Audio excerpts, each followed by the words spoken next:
Devin Nunes' district is about as far from Washington as you can get. It starts in the eastern suburbs of Fresno and runs east and south through California's Central Valley, some of the most productive farmland in the world. Nunes grew up farming in the area on land that his family's worked since immigrating from Portugal 3 generations ago.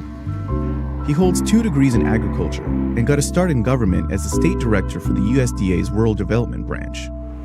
Nunes' memo may have made him divisive nationally, but locally, in a district where the farming industry is worth billions, his background puts him right in line with his constituents.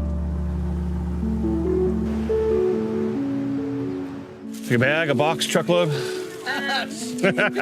Nick Salazar is a 5th-generation farmer. If you ask him about politics, he's got one issue at the top of his list. Water.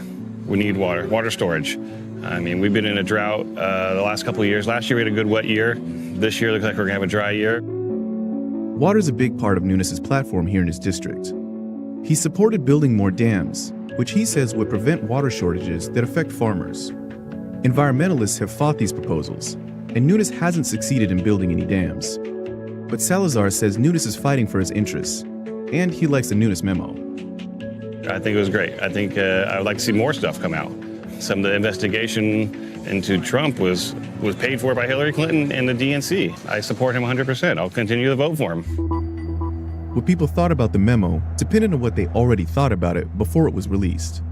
What does a memo, mean for you? How deep corruption is and how political the FBI, the top echelon of the FBI has gotten. They're supposed to not be political.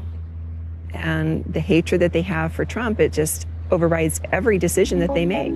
Do you think that the memo is going to be a boost for Nunes in the upcoming election? I think so. The Nunes memo, I think it is a distraction. Right now, what I feel is happening is we're being turned against the FBI, and what we should be doing is letting them do their job. Nunes' main competitor is hoping there are a lot of people like Nicholas Anderson from both parties. Andrew Jans is a prosecutor in Fresno. Like Nunes, he's from the district and comes from an immigrant background. His father was born in Canada and his mother in Thailand.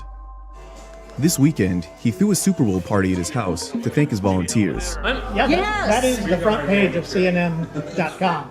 He's been campaigning for the past 10 months, but his breakthrough was in December with a billboard that didn't even mention his name.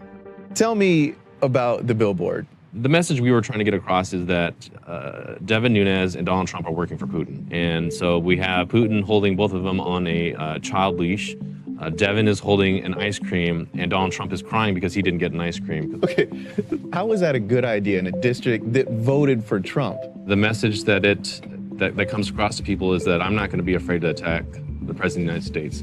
I'm not going to be afraid to attack an 8-term incumbent. I can tell you that on the day that Nunes released his memo, we raised about $100,000. The day after, we raised about $150,000, and today we're on track to do the same thing. So basically every time Nunes does something, absolutely, you get money. Absolutely. By the end of this quarter, we should probably have $1 million in our bank account. According to the latest FEC filings, Nunes has $3.8 million on hand.